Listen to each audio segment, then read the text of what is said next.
Hey everybody, welcome back to the Martel and Friends podcast. Today we have Evan, who is a FlipSystem client, joined 6 months ago, and we're going to have him share his story and journey for everybody.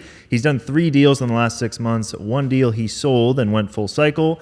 1 deal I think he has under contract, and then he's working on another deal. So we'll get into all the details, but thanks so much for joining us today on the podcast. Of course, man. Thanks for having me. This really escalated from my request for a coffee meeting. Yeah, so Evan cold emailed me saying, hey, I'm going to be in Miami these dates. Would love to just chat with you about FlipSystem, my experience, and take you out for coffee. And I said, well, let me one-up you and let's go on a podcast together, share your experience. First podcast ever. Yeah. So yeah, again, thanks for making the trip. Of course. I mean, there's no coffee here, but I mean, this is still a meetup. We have water. You can have some of that. But give everybody kind of like a high level overview. Like, you started FlipSystem 6 months ago. Yep. Were you investing in real estate at all before that? Like, what is your prior experience before FlipSystem with real estate investing? Yeah, sure thing. I've been into real estate probably around 6-7 years now. Coming out of college, kind of knew that I wanted to get into real estate solely because it's like that reality check hits where it's like, all right, my job currently is not making me enough to where I feel like I want to have the freedom that I need, right? So I started getting a little bit into wholesaling and got a wholesale deal under my belt, and it was a great learning experience, but really had to like bust my tail off to get that one deal. And hey, there are a bunch of like really successful wholesalers out there. Everyone has their strengths. For me personally, it like wasn't repeatable, but it was still like a great learning experience to like learn about how to evaluate properties. This is all in New Jersey, by the way. How to calculate ARV, running comps, things like that. And later on, 6-7 years later, I use that all the time. So that was really like my entry point into real estate investing. And later on, invested in New Jersey, which we could talk about those details more if you want. But really started in New Jersey, and then kind of had to, as you've done a ton, I'm sure, like adjust to the current market, right? Like you can't just do the same thing over and over again. And expect the same results. Like that's the definition of insanity sometimes, right? So same goes for real estate investing. So kind of had to adapt and adjust based on market conditions. And what I was doing in New Jersey wasn't necessarily repeatable compared to like 2020, 21 versus 2023 and now 2024. Okay. Interesting. And then, so the last 7, so you started in real estate investing, wholesaling 7 years ago. Right. This whole entire time, have you had a full-time job? Is that job in the real estate space, or is it like something completely different? Yep. So first job out of college was all in tech, but the first one was really not good. Details are not worth it. Ended up changing industries to, I did like a coding boot camp. So like working in tech, and then moved into like sales roles in tech. But all at the same time, like always into real estate. And before it was a game of like, okay, save up. Okay, get my first investment property. Nothing big, like no fixers, just like kind of paint and carpet kind of deal. Get a tenant in there, save up. One of them I actually did a fixer, but it was like fix, get a tenant in, and then refinance. Okay. So I did that, and then it really was like, what's next? And then it just wasn't New Jersey anymore. And that's where I started looking outside. That's why I have a place here in Miami, which is like a short-term rental, totally different strategy that I'm not here to talk about. I know you're not into like luxury investing either. So, and I'm not all gung-ho for that either anymore after I started FlipSystem. But yeah, I think it's just, again, just kind of adjusting to market conditions, changing your strategy, pivoting, things like that. Okay. And then those deals that you were doing in New Jersey, were they like, how many deals did you do? And then after you had some success, or after you had done a couple of deals, where you're like, oh man, like I have to start looking out of state? Was it more like a place of need? Because I know some guys that are doing flips in New York, and they do 100, 200 flips a year. But I think especially when the interest rates started spiking up, they really got hurt. Was it like similar to you? Like once the interest rates started spiking, you're like, I got to diversify, get the hell out of New Jersey? Or what was that like? Yeah, basically that's exactly what it was. It was like, I had these 2 that it was kind of working. Where I had tenants in place and they were cash flowing, and it was a simple game before of like, okay, look for a property and compare the rents, compare what your mortgage and monthly payment after taxes, insurance is going to be. And if there's a difference, great, you're cash flowing, you're getting equity. Hopefully you can refinance later down the line, maybe add some value to it by putting in some slight renovations. But what used to be that category of a good investment before, once the interest rate spikes 2 to 3 times more than what I had before.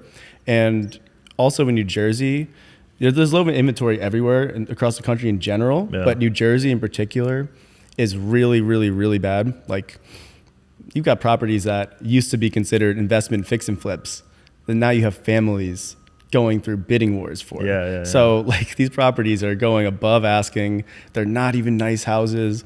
And yeah, these are properties that used to be like low ball offers. Some investor comes in and fixes it up. Now you got families that are like doing construction projects. So it just didn't make sense anymore. And what used to be assets now became liabilities. And I was like, something has to give. And I always knew I wanted to get into fix and flips too. And I always thought maybe I would do that in Jersey at some point. I would go back to it because, again, I started out doing the wholesaling. And that's where I was like, okay, if I'm going to do fix and flips, it can't be in Jersey either, because you're paying way too high for this in the first place. The numbers just don't work. And something needs to change. So awesome. Okay. And then when you started the path of out-of-state investing, like, was there a time period when you were like out there looking for your own markets, looking to build your own teams before you joined FlipSystem? Or was it like you were thinking about it, you saw an ad, and then that's what like was like, oh my God, this is the path for me? Like, how was that process to actually making the jump? You know, I think you came in at the perfect time. It's like a match made in heaven. That an ad came right at the perfect time. No, I was doing a little research, but I'm not saying that like I looked at every single program and like vetted all these out. But it did seem really appealing at the time, especially because I was just trying to find like a new strategy and thinking of out-of-state investing. And it really was a solid program to look into. And I'm sure we're going to talk about like what I feel like the differences are compared to other programs, but I truly feel like there wasn't anything else out there that offered the same sort of strategy. What was there anything else I know you said you didn't like do a full vetting, which a lot of people before they join FlipSystem, they do, by the way. They go talk to everybody and then they see why we're different. After joining FlipSystem or before, have you joined any other like programs or mentorships or anything like that? Nope. Nothing else? Why reinvent the wheel? If it ain't broke, don't fix it. What was it about? Because I'm sure that you saw an ad, filled out an application, got on a sales call. Like, what was that?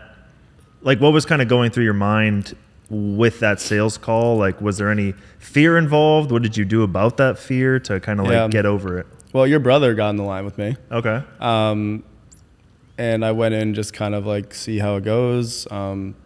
You know, the ad said like, hey, if you don't get a flip within a month, you get your money back. I was like, that's actually interesting. And then the other part was, we'll help you find lenders for it. We'll set you up with a construction team. I was like, whoa, this is actually really different. So got on the line with them and kind of confirmed those details. And I was like, I could bail at any point if it's not working out. And he said, yes. So at that point, it's really just like, do you want to do this or not? That's the only thing that would hold you back, is like, okay, like, do I not have the time for this? Do I not really care about flips? Like, do I not care about real estate? That wasn't the case for me, obviously. It was like, let's give it a go. And when I joined, it was like, okay, we're in it. Let's do it right. Love it. And let's try to do it as fast as freaking possible. And I'd say my first one went, you know, I'd say every step of the process, there wasn't any waiting period. Everything was like step by step, from purchase or even like looking at properties to finding one, making offers, getting under contract, construction, getting a tenant in, closing. It was just one step at a time, and it was pretty fast. And awesome. Once I got the first one, I was like, I could probably do this multiple times over and over again. Crazy. Okay. So, and you ended up doing St. Louis. And we connected you to a team there, obviously, as every person in FlipSystem. So like, how quickly, once you started joining, did you start making offers and all that kind of stuff? Was it because you have some real estate experience? That's the thing. You have some real estate experience. And so a lot of people come in, join, meet the team on the ground, and then they're still like going through all the videos, like watching all the content. Did you skip all that and go right to like making offers? I watched every single minute of every one of your videos. I made sure to click the green check mark before I did anything. I'm sure you did. I'm sorry, I did not do that. Man. I did watch a lot of your videos though. I just did not watch end to end. I'm not patient, and I think a lot of fix and flippers aren't patient people either. No. So I think I fit in nice in that category. I did it like ad hoc as the process was going on. Yeah. Like for example, like at the point where I was going to list the property, I'd go to your Martel Turnkey, like how to use Martel Turnkey. Right. Like it makes sense to do it one step at a time as you're going through the process, opposed to like doing it top to bottom and then forgetting like what you reviewed in the first place. So that's kind of the approach I took, but I just started right away. And I think because I do have some experience of analyzing properties, it came pretty quick. But what I was missing before were just like the pieces of the puzzle, right? Like who to contact at what time, and that's what I feel like you really put together. And I'm just curious, like what inspired you to like create this program? Is this something you were thinking about for a while? It was in the works for a while? Like, what was that process like? Great question. So I obviously had Martel Turnkey, ran that, did a ton, hundreds of deals with that. Then people started buying those turnkey rentals, and then they would say, hey, thanks. Like you would buy a turnkey rental and say, hey, great. Thanks for selling me the turnkey rental. Like I bought 2 of them, but like, I want to do more. Like, how do I learn what you do? And I'm like, no, like whatever, go join somebody else's program or go like figure it out. Like I can't really help you. I don't have the time. Eventually people started reaching out to me and making crazy offers. Like I'll pay you $3,000 a month to just do one-on-one coaching with me. And then I was like, okay, well that's kind of like no resources, just pretty much buying my time. So I started selling my time. I did that for about a year, 6 months to a year, testing out different things, different offers. Quick question on that though. Like what would the coaching entail? Like how would that work? Just like a half-hour phone call? Dude, it was like 4 1-hour Zoom calls a month. And that was $3,000. And no resources, no connections, no lenders, like not even the hard money lenders. You're not even charging me for this, right? I didn't sign we'll send you the invoice after. But yeah, it was like 4 1-hour calls for a couple $1,000 a month. And I was like, Jesus, people are willing to pay this. I then like posted on my Instagram story and I got a bunch more people to sign up for that. I was making crazy money because I had no expenses, no overhead. And I started having these people come on these one-on-one calls, and the problem was that they didn't have what they needed. They were paying me a shitload of money when it was really like balls in their court. So you would get on a call with me, Antoine, I'm ready to start investing. Great, cool. So let's choose a market. Actually, I'll just skip that and I'll choose a market for you. So there you go. That saves you a month. And then after that, we got to build a team there. So you're going to go on Zillow. You're going to cold call every single realtor. We need a hard money lender. You're going to go on Google and cold call every single hard money lender. And then we got to find a property manager. So you go make cold calls. You have 7 days before our next one-on-one. Good luck. Would they come to the meeting next week and have it done? Absolutely not. They were like, yeah, sorry, my kid had a baseball game. And okay, was it 7 days, the baseball game? So that's what the problem was. And extra innings. Yeah, and then I was making great money, but the people, it proved to me that if I was getting one-on-one with somebody and giving them all of my knowledge, they still can't do shit. So it wasn't the knowledge, it was like the resources, the connections that I had built to the hard money lender, to the property manager, to the realtor, to the contractor on the ground. Then in addition to that was the software. Because then if somebody did have success, I had one guy out of like the many dozens of people that I had coached during that period, one guy did 8 deals.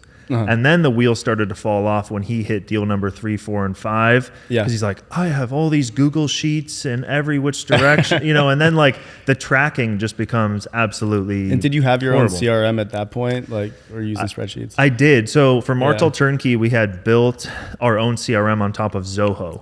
So we had been building it for 7-8 years straight, adding all the automations, the tasks, the workflows, auto emails, all this kind of stuff. Cool.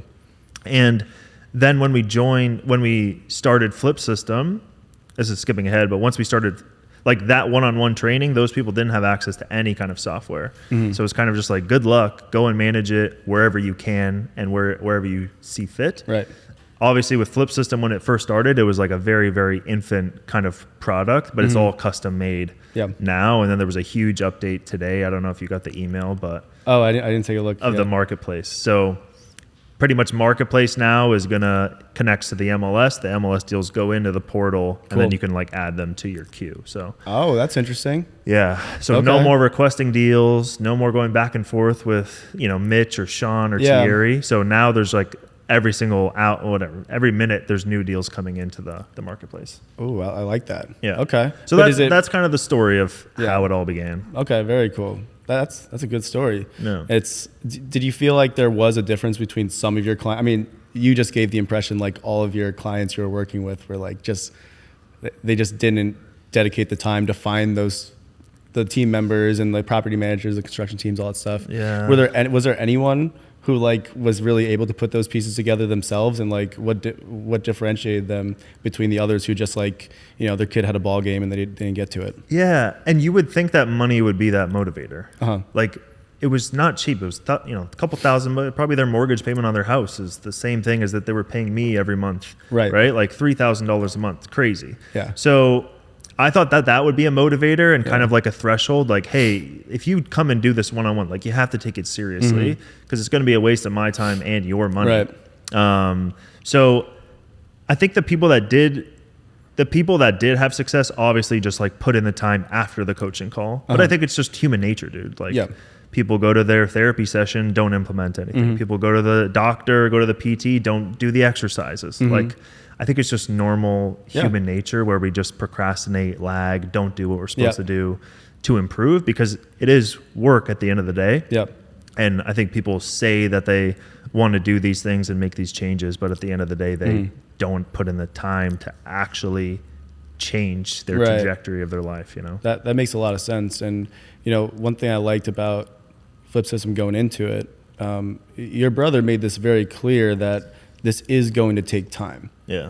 Right? Even though you are giving us access to, you know, properties, to a CRM, like all the right team members, like if you don't do anything, nothing will happen. As well as like your team is not going to take you seriously. Like I feel like I've developed a really close relationship with my PM in St. Louis, and I made it very clear to him that like that this is not the first one, and I plan to do many of these moving forward. And I feel like that's really important to set that precedent right from the start, because they're going to be working for you, right? So just like the little things like that, if you don't put in the time and effort just to like make those connections and put those pieces together yourself, you're not going to be able to execute and have that success. And that's why I liked, again, going into this, your brother made it really clear, like this is going to take time. Like, are you willing to put in that time? So it seems like you're not just letting anyone in either, right? Because you don't want to let people in who aren't able to put in the time, because then what happens? You have like, you know, if they're not successful, then you're not as successful either. You want to have people who are like actually successful, using the system, putting in the time, you know, having success stories with, you know, multiple flips and multiple properties under contract like mine right now. So I think that's really what you were shooting for. Exactly. Right? Yeah. And we definitely don't let anybody, if you need, first of all, to have money, like over 25 grand to even get on a call, then you have to have a good credit score so that the lenders will actually fund. And then, like, I'm glad that Etienne did that, my brother, because a lot of people I feel like a lot of people hear that from like a person as like, oh yeah, okay, buddy, like whatever. But it's like, if you don't come and do this, you're going to blame us. Like, FlipSystem sucks and it doesn't work. And it's like, how much time are you dedicating? Oh, like 30 minutes on Sunday morning. I send a couple. It's like, okay, well, you need to be dedicating way more time to this thing without distractions.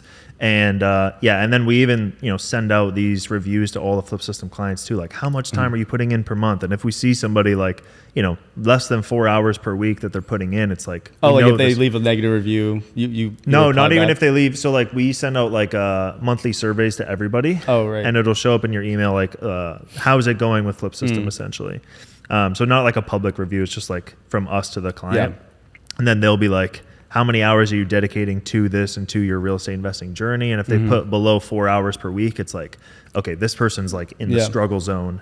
And it's like, we need to figure out something so that they can dedicate more time to this and know that like, it's still real estate. Like, I think a lot of people forget that when they join, they're like, oh, you know, FlipSystem is perfect and it's going to help me do everything. There's going to be nobody's ever going to break into my house. Every construction project is going to go 100% to the, it's like, we can control what we can control, but at the end of the day, real estate is real estate. It's its own monster, its own beast. We're dealing with real people in these cities. We're dealing with, you know, floods and rains and hurricanes. Like, there's so many things that we can't control.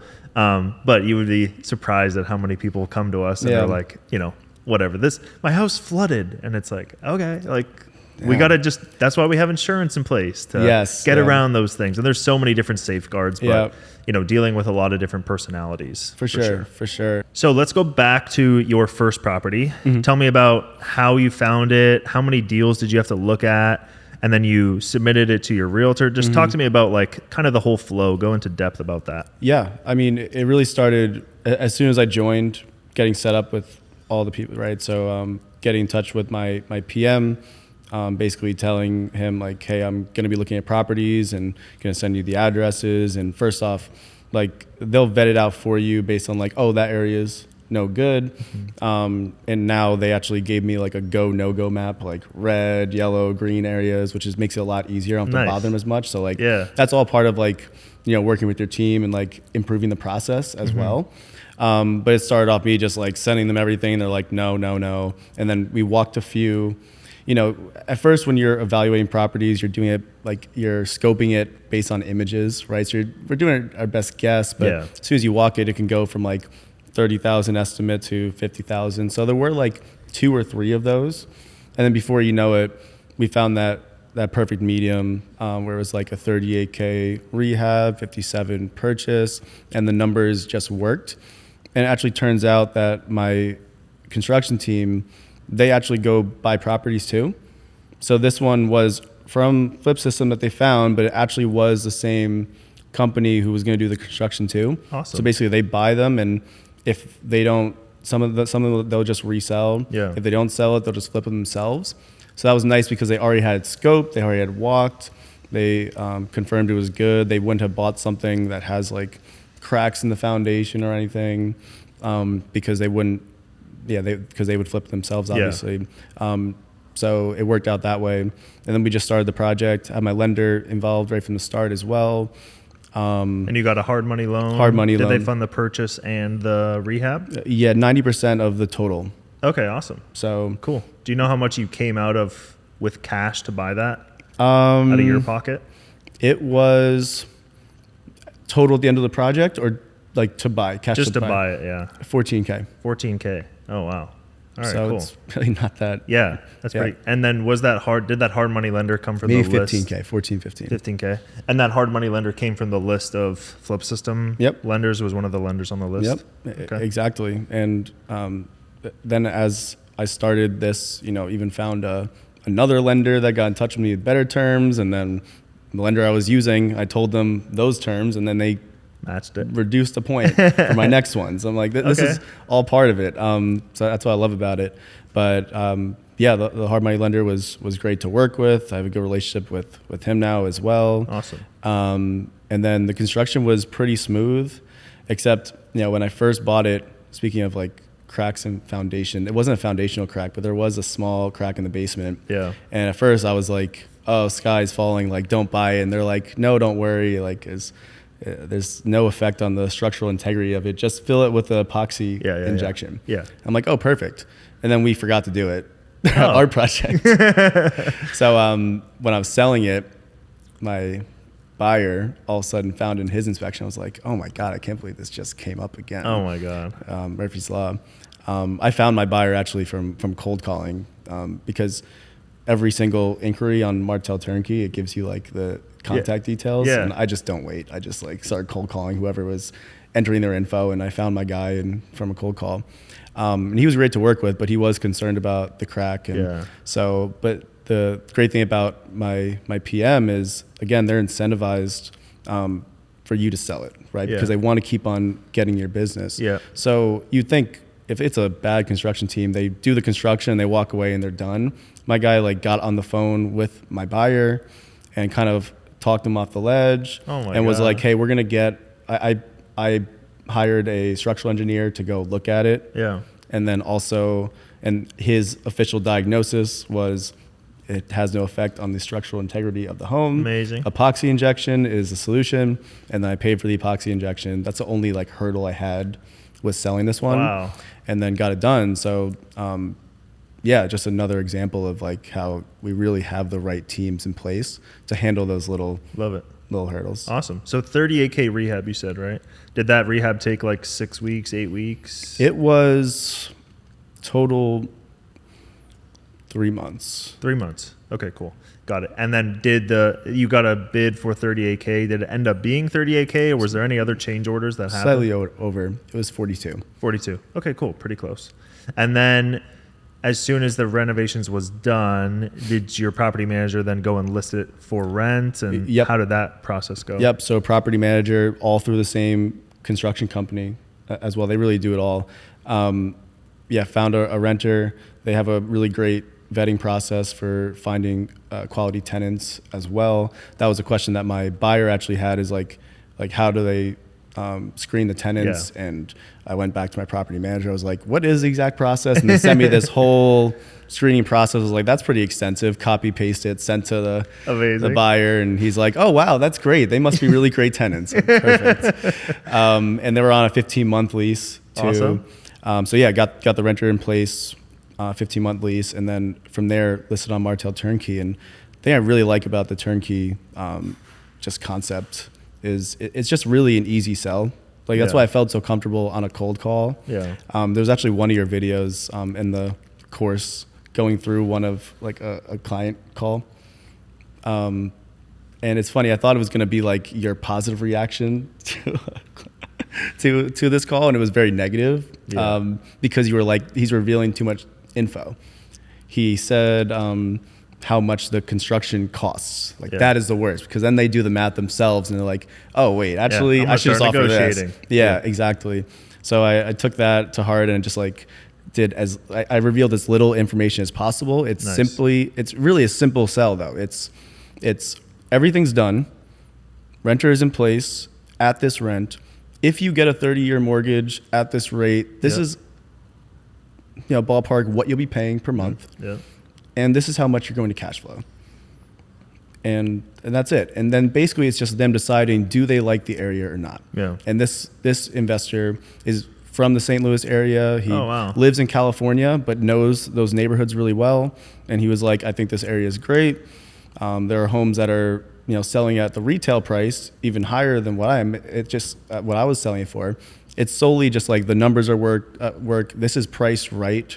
Yeah. Not going to take lowball offers. Yeah. And that was it. It was really simple. He ended up buying all cash too, which was nice. Oh my God. Yeah. All right, cool. Tell me about the market rent. Do you remember what you budgeted for market rent and what it actually rented for? Was it right on the money? Yeah. So originally estimated $1,300 market rent, and it went for $1,400. Beautiful. Okay, cool. And then, because the reason why I asked that is that typically takes care of that extra in renovation cost. Like sometimes there's change orders around like 5% variance in the rehab bid. Typically, if you can rent it out for like $25 more per month, it's like, oh, all right, cool. Yeah. Now I can list it for $5K more, $3K more, and kind of like cover that. Yeah, makes sense. What was your ARV, if you remember, when you first bought it, and then what did you end up selling it for? So the ARV was lower than what I sold it for. So it was supposed to be 130 and ended up going 140.4. Oh my God. So, I mean, I said before, like, oh, I could keep doing this over and over again. I hope it's going to be this like that again. But I mean, the one I recently found is the numbers are even better. So like, I think as you start doing this, you get even better at analyzing the properties. Yeah. And my margin is going to be much better on this next one. I'm pretty confident. Okay. So. And then how long was it? And props to you. Just want to say, like, thanks for putting it on Martel Turnkey and putting in the work as well. Like, I hope everybody's listening to that. He didn't just post it on. Martel, whether you're in FlipSystem or not in FlipSystem, but like when you go and list something for sale, you'd be surprised at how many people get leads and they don't do anything with it. So first of all, props to you for like proactively reaching out. Appreciate That's that. a big kudos. So how long was it listed then on Martel Turnkey before you had that contract signed? 5 days. 5 days? Oh my God. And then that guy bought it all cash. Did he close 2 weeks later? It was 10 days later. Except it was right around Holiday? Thanksgiving. Got it. So it was not the most, it was very anticlimactic, the closing. 'Cause I didn't get the cash until it was Wednesday, it was Thanksgiving Eve. Yeah. And then it closed, and then it was Thanksgiving, and then Friday was off for them, and Oh my God. the title company was Yeah, off, yeah, and then yeah. Saturday, Sunday, Bank and then holidays. finally got the cash Monday afternoon. Oh, wow. So I was like, I closed my property, but I just God. don't. I feel like I just don't have a property now, and I have no cash. Yeah. All right, cool. So join FlipSystem. I'm assuming you made offers for a couple weeks before getting that one under contract. Yeah. Probably 3 weeks, 2 weeks. There were, I'd say official offers.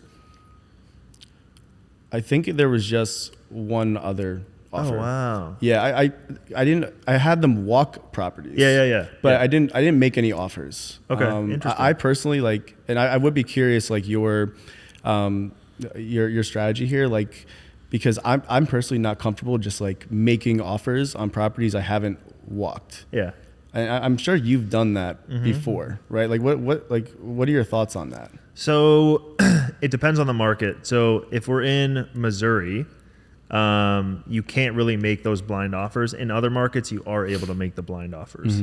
In Missouri, if you if you make an offer, they can accept it, and then you're fully like under contract legally. And then you have to go and do an inspection, pay $500, $600, $700 for the inspection, get that back, and move forward. Yeah. In Detroit, for example, you can make 100 offers. The seller has to countersign, and then you have to re-sign to acknowledge the agreement as valid. Okay. So that means that in a Michigan, I can go and blast 1,000 offers. It doesn't really matter because Yeah. I'm not really under contract until I countersign the agreement. So in a place like St. Louis or Missouri in general, yes, you do have to do, like, that's a better approach, or else you get under contract, you piss off people, then you have to spend all this money. It's better to just like, hey, let's go do a rough walk so we have an idea of what the rehab is going to be, and then we can move forward. Yeah, that makes sense. Yeah. Okay. But going back to so you joined, just timeline wise, so you joined FlipSystem 2-3 weeks in under contract. I'm assuming you close a month later. 3 months construction, then you probably rented. Did it get a tenant in place like a week? It was a week like or two? that was probably the most like waiting. Oh wow. Okay. But it was less than 2 weeks, Okay, less than 2 weeks to get the tenant. and that was nothing I could do. That's what it was. That was bothering me. I couldn't call. I couldn't call tenants myself. No. I had to wait on that one. 2 weeks is good. I kind of pissed off the property managers, I'm sure, because I was like critiquing the Zillow listing. And But 2 weeks is And fast. they said we manage 750 homes in St. Louis. Oh man, we are experiencing You this. did piss them off. All right. And then they got a tenant, and I was like, okay, I trust them now. Yeah. So 2 weeks in, got a tenant, amazing, and then you listed on Martel Turnkey, got a buyer within 5 days. They closed 10 days. So it sounds like start to finish was around like from joining FlipSystem was like 5 months. Yeah, I'd say from joining 4 to 5 months, and from that first property, 4 months. Awesome. Yeah. Wow. And then in the end of the project, let's say you put in $14K to begin the project, right? $14,000, and then you had to do $5,000 in kind of change orders, other stuff. Was there additional money you had to put for the draws, or were you all in for around $20,000? For the draws, I mean, you have like the like to get started with the project. Yeah, or how much total cash did you have to come up with? I did have to put in close to 10,000 to start the project. Yes. And then let's just use 40,000 as a simple example. Sure. We split it up into fours. So you fund 25% of the project at first, and then once 25% of the project is complete, you report that to the lender. They walk it, they confirm that those items were complete, and then they fund the next 25%. So I did have to put in $5,000 to start the project. Yep. But then you get that back obviously Recycles that. at Okay, the cool. end. Yeah. For everybody listening, that's called a draw schedule if you want to look it up. So what he's saying, he put $14,000 to purchase it, $10,000 to start the renovation. So that's $24,000, and then $5,000 in change orders and other things along the way. Let's just count it. So $29,000, just shy of $30,000. When you sold the house, how much profit did the home make? It's right at 21. $21,000. Wow. So put in $21,000 profit in 4 months. Yeah. Amazing. Awesome. So that project had an ROI of around 71% and then an IRR, internal rate of return, because hopefully Evan's going to keep taking that money and keep recycling it over 200. So props to you, man. That's an amazing deal, full cycle in the first 4 months. It worked out, man. I mean, again, I hope it works again. Yeah, Yeah. it will. Yeah. Trust me. Yeah. So when you started this, like, first off, when did you start it officially? FlipSystem. FlipSystem, a year and a half. Okay. So how has it changed since you started? Oh, man. It changed a lot. It was a much more expensive program. It was $50,000 to get in. It was way more like I was like, nobody's going to join this thing. I'm going to make it the most expensive, super luxury, super high end. We didn't have a well thought out software. We didn't have, the teams and connections. I was still trying to keep that close to my chest. But as I slowly kind of let go of that in my mind and started letting more and more people in and saw the success that they were having, it's turned into what it is today. And I think now we're just trying to make it all within that FlipSystem portal. Like, getting rid of Discord, which like every other program has, and putting it into our own chat, and then making a mobile app for it and turning on the notification. So I still feel like it's like very much infancy stages. I miss Discord, just want to say. Yeah, I know. Everybody misses Discord. Yeah. But it's kind of one of those things where I know that everybody loved it and everybody like hates that we got rid of it. Yeah. But in the long run, it's going to be way more smooth. And I think it really increased the response times and the support that we're able to offer to people. Because like my guys who were on the coaching side of things were just getting so bombarded with like questions with people that like wouldn't go and like do the research or do this. And then we had no way to track like how many messages are you getting per day? What are they about? So that we can like, maybe we can add another weekly, like as you see now, we have like 8 calls every week. It's like, because now everything is going through email, just telling you a lot of the behind the scenes, but everything's going through email. We can see like keywords like, oh, this is about rehab. It's like, all right, let's do a rehab call, invite all of these people to like come and answer their questions live instead. And then everybody gets to learn instead of like so many one-on-one chats. So I think for the long-term vision, it's the right move, but I mean, it does suck. A lot of people were not happy with that move, but I think in the long run, it'll help. Okay. So with the FlipSystem, all those daily calls, like have you shown up to those calls? Is that something that you participate in, or have you just not gone to any of them? I can't believe you're calling me out like this. I was dreading that question, to be honest. Come on, man. Are you offended I haven't been showing up? No. Okay, well, even if you haven't been showing up. You show up to the next one if you're really upset about it. No, it's okay. You don't have to show up. Actually, I just turn off his access to the daily calls. Bring back Discord.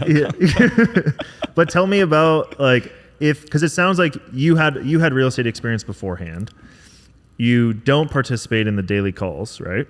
You don't go to all the training videos and all that kind of stuff, but like, then how have you learned a lot? And if so, where has it been from? Has it been with then the interaction with the realtor and like contractor and all that kind of stuff? So I think getting assigned a coach, Sean, was at first, that was really helpful. Yeah. Just to kind of learn the process. First off, like him telling me like who to get in touch with, and then like and then Mitch as well from the acquisition team as he's sending properties, just kind of understanding like almost like the order of operations, like how this process is going to work. Yeah. And then once those pieces that were in place, I've really learned a lot from like my PM as well.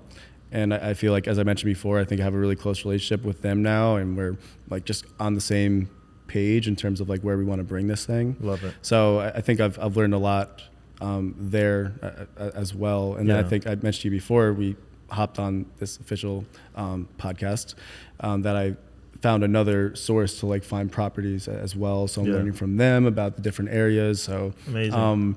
that's really it. And I'm sure the daily calls, I'd learn even more. I'd learn a ton, and I should start going on there. You're more like a learn by doing kind of guy. I think that's your. I think so. That's the vibe I'm getting. Yeah, I think so. Like when I joined, I was like, okay, I'm in it. Like let's get started right away. Yeah. And like when I listed on Martel Turnkey, I'm like, I'm gonna call this person. Yeah. I'm not gonna wait. So Yeah. that's just the approach I take. And Yeah. if there was ever a time where all of a sudden I was running into hurdles, I didn't know exactly what to do at one point, Yeah. I'd probably hop on a call. Yeah. And that probably will happen Yeah. at some point. I'm very open to the fact that it may not go smoothly. Yeah. I'm not saying this first deal went super smoothly. As I mentioned, like I did run into that one like crack in the basement thing. Yeah. But yeah, it's good to have that community Yeah. as an option as we need throughout these projects. 100%. So if somebody is listening to this, they want to invest in real estate, what kind of person would you say would be a good fit to join FlipSystem?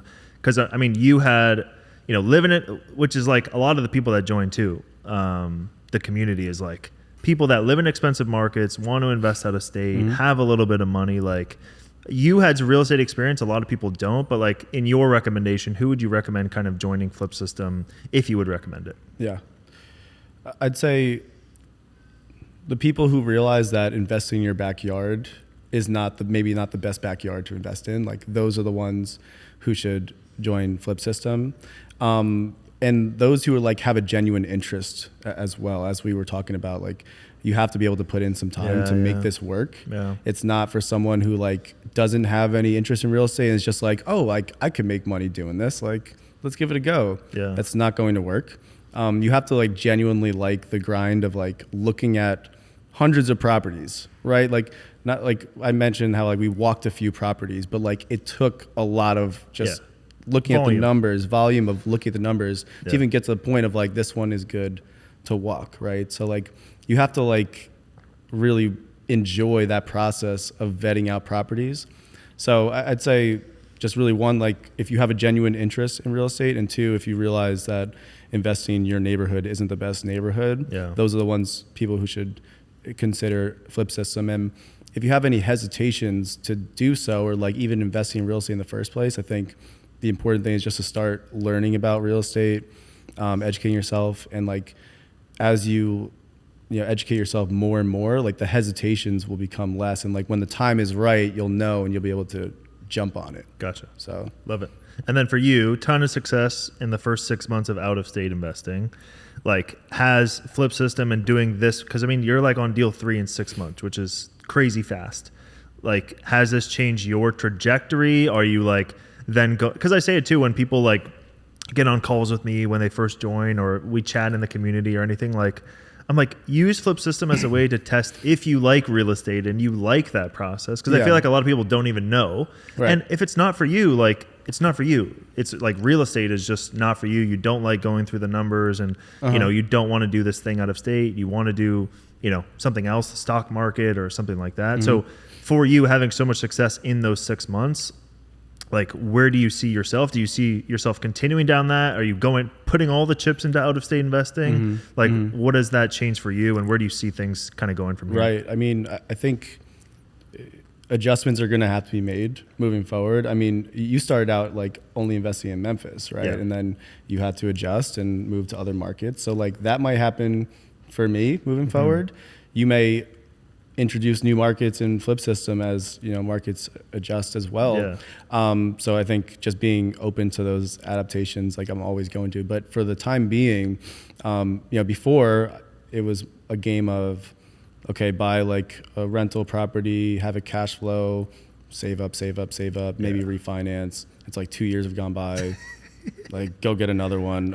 Save up. Like what? I only have so much time. You'll be 900 years old. Yeah, forget about it. Like my grandkids will benefit from that. Screw them. So it's all about like you have to be able to like generate cash from like as well as you go buy those long-term assets. So for me, it's like primarily I want it to be more like flip, long-term rental. Do a couple flips, long-term.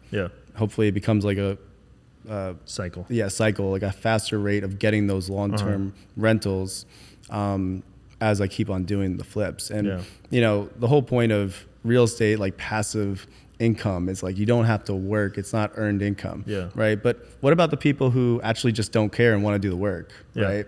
Like that's what flipping's for. If you're willing to put in the time, just make some money. It doesn't have to be like you're sitting on a beach in Malibu. That's the way like a lot of these real estate gurus make it look like. And it can be like that, but you know, if you're willing to put in the work as well, like just make some cash flipping and then invest in those long-term assets. And then maybe when you're officially old and retired, then you could be on the beach in Malibu. Yeah, love it.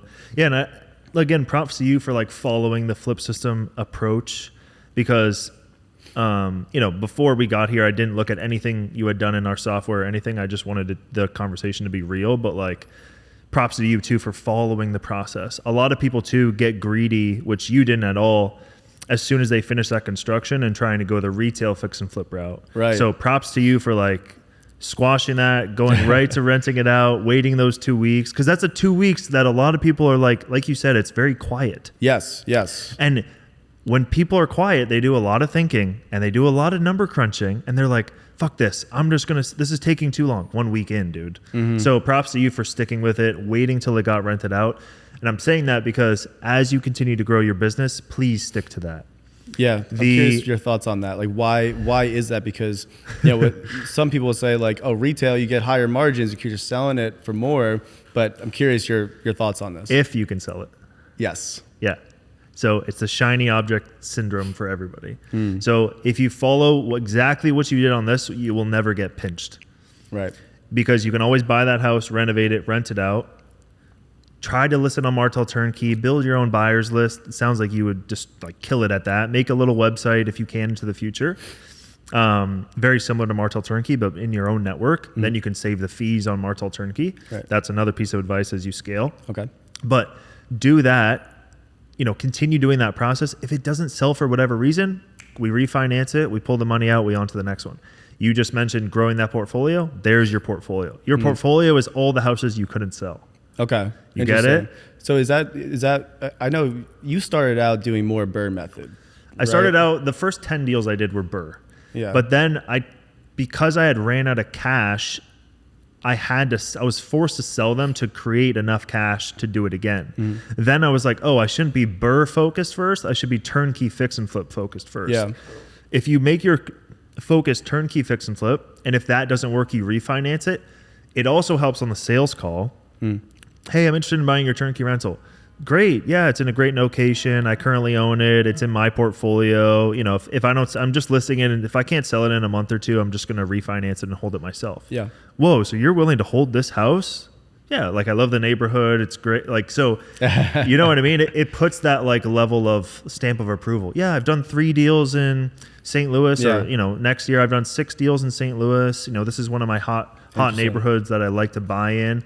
And I'm just like trying to sell my assets. And if I can't sell it, I just refinance them and that kind of thing. That makes sense. Keep that in mind as you continue to grow. Other thing, you mentioned going to another market. Yeah. I would highly, highly recommend scaling the hell out of St. Louis. Yeah. Like your current market, wherever you're investing, scale that current market before thinking about going to another one.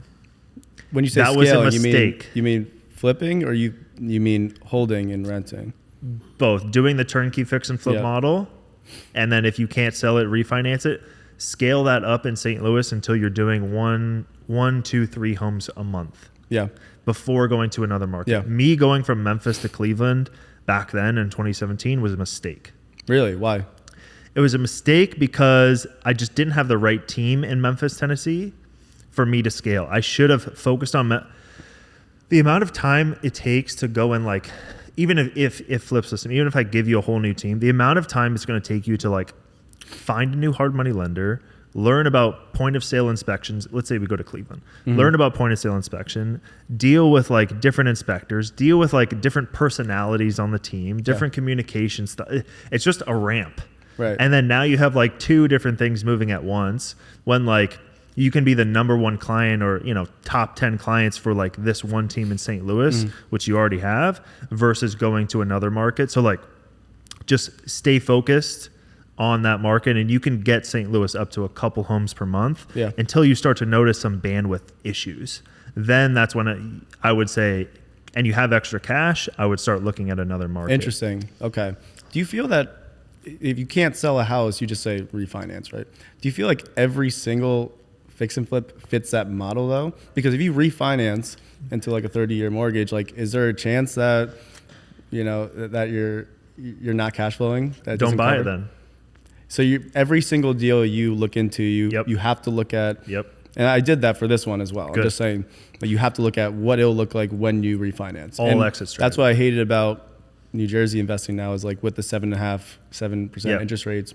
As soon as you refinance, it's like you're losing money Exactly. each month. Exactly. So, but the margins aren't as bad in markets like St. Louis, Yeah. where it's a $140,000 house. Exactly. So. So that's why the PTS was built that way. And with the new update that came out today, it actually shows you on the left-hand side, there's like 3 green dots. If all of those are green, it's kind of like all things a go, like this is a great deal. And what it looks at is the profit to sell it as a turnkey rental, the profit, the net cash flow per month for the buyer on the back end, and you refinancing it, worst case scenario, are we still going to cash flow and make a good return? So yes, if those 3 lights are not green, we don't move forward on a deal. And we're putting more like constraints around the FlipSystem portal too, to make sure that people know like, hey, you shouldn't be making an offer. Like there's a yellow light, a red light, and a green light. Like this only works. You only have one exit strategy here, which is going to put you into a corner if something were to go wrong on the deal or whatnot. Interesting. So, yeah.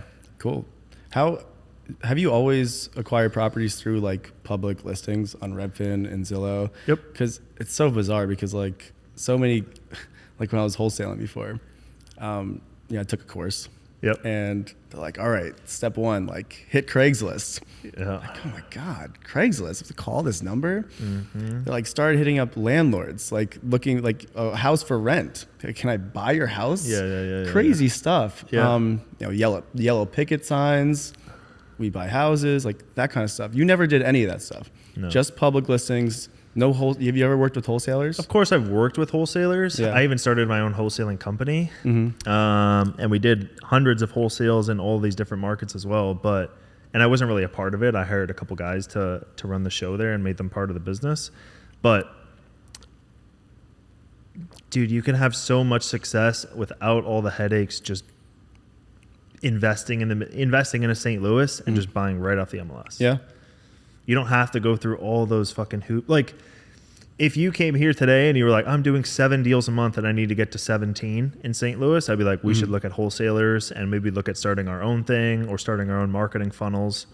Like, we would have that conversation. Yeah. But if you're at a couple deals a year and you want to get to 30 deals a year, don't even sweat it. Don't even try, because it's just going to be that volume approach to it. And then like doing that mass offer thing, like starting to think about those things and playing with the numbers. Cool. Like, let me try this month on doing the mass offer approach. I'm going to make 10 mass offers. Let's see if I get anything under contract.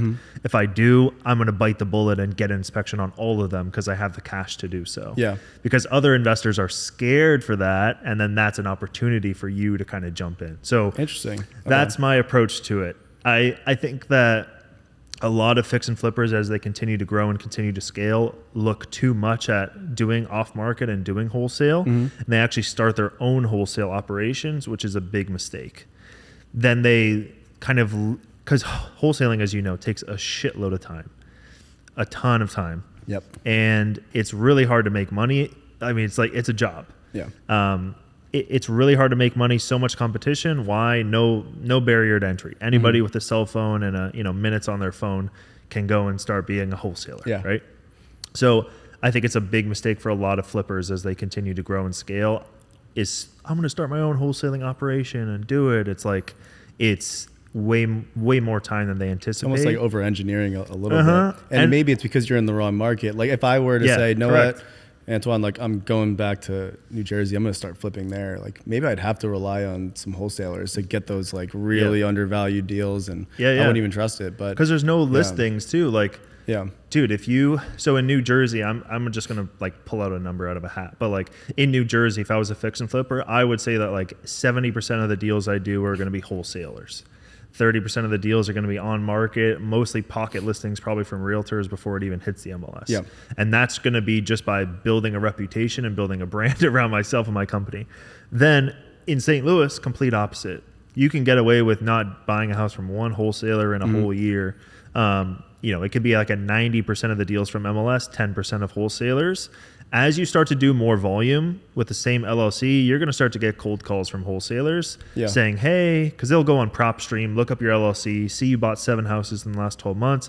Hey, Evan, you interested in buying anything off market? I got a house right next to the one you just bought. So you'll start getting those calls, and then you'll be like, yeah, sure, put me on the list. And then your email will be flooded with, I think partnering with wholesalers that are good and trustworthy and know what the hell they're doing is a great approach to getting more off-market volume. But really, you could scale up a massive business and massive real estate business without even talking to a wholesaler. Cool. Well, I want to say thank you for coming on the podcast today. It was great to meet you in person. No, thank you for having me. This is really cool. Of course. Coolest coffee meetup I've ever been a part of. Yeah, our coffee and water cups. But yeah, thank you for coming. Before we wrap up, any last minute words of encouragement to the person, let's picture them, somebody who's scared to take the jump of investing in real estate, especially out of state. We talk to a lot of people every week that invest in their local markets, invest in their backyards, like you had mentioned. But what would you say to that person before we wrap up to kind of take that jump? What would you encourage them to take that jump to actually make the move out of state? Yeah, I think first off, officially make the decision that you're ready for out-of-state investing, right? You have to firmly make that decision. And then if you are, then you have to put the right teams in place and know exactly where. And that's really a challenge of out-of-state investing, is having the right team. So however you do it, you need to find the best possible team. I personally would not be able to do it on my own, just from cold calling random markets. Needed a more prescriptive approach from those who have done it before, like in FlipSystem. So I think in terms of FlipSystem specifically, there's nothing out there quite like that. If I told you, hey, I want to invest here in Miami, you'd be like, no, don't join FlipSystem. You're giving us markets that you already have the teams in place, which is really unique, and you're making it really simple to start doing out-of-state investing. So then from there, it's just about executing, right? So it's are you ready to do it? Do you know that you have to invest out of state? Yeah. Okay, there's no excuse there. And then if you join FlipSystem, there really is no risk, because you could, if it's not the right fit, you could get your money back. So at that point, it's just make the jump. And then once you're a part of FlipSystem, you'll feel that kind of at least I did, a little bit of pressure to get going, to get moving. And it's a good pressure to have. So love it. Awesome, man. Thank you so much. Thank you, everybody, for listening. Please make sure to like and subscribe, and we'll see you on the next one.